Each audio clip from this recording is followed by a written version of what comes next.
నమస్తే అండి, అందరు బాగున్నారా? మేము ఈరోజు ఎర్రారం టెంపుల్కి వచ్చినామండి. మీ పేరు? ఇక్కడ ఏం చేస్తారు టెంపుల్ దగ్గర? మీరు నైట్ వాచ్మెన్ చేస్తారా?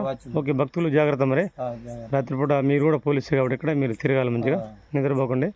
ఇక్కడ రాళ్ళు ఇక్కడ ఎక్కడి నుంచి తెచ్చారండి? గుడి యొక్క రాళ్ళు కోటప్పకొండ అంటే గుంటూరు అండి. ఏమున్నాయి రాళ్ళు మటుకి? ఏమంటారు? శ్రీకృష్ణ శిలాలు అండి వీటి పేరు. వీటిని గుర్తులు భలేగా చేశారండి. శిల్పులు చూడండి, సేమ్ మన తిరుపతిలో ఉన్నట్టుందండి టెంపుల్. చూడండి ఇట్లా. బాబా, ఈ ఏరియా వాళ్ళు పుణ్యం అండి, ఈ గ్రామస్తులందరూ. ఏరియా సుకృత పుణ్యం. మీకు అర్థమైందా? ఈ టెంపుల్ ఇక్కడ వెళ్ళటం, ఈ దేవుడు అర్థమైందా? ఇక్కడ రాళ్ళు అంటే మన కోటప్పకొండ రాళ్ళు తెచ్చి కడతారు ఇక్కడ. 10 కోట్లు అండి ఓన్లీ రాళ్ళు అంటే. చూడండి, నిత్యాన్నదానం అండి. సేమ్ తిరుపతిలో ఉన్నట్టు మనకు నిత్యాన్నదానం పెడతారండి డైలీగా. అంటే ఉదయం టిఫిన్ పెడతారా? ఓన్లీ అన్నదానం. థ్యాంక్ యూ అండి, నమస్తే. ఇప్పుడు కూడా దేవుడి అదృష్టం అండి ఇక్కడ వెళ్ళటం. ఇక్కడ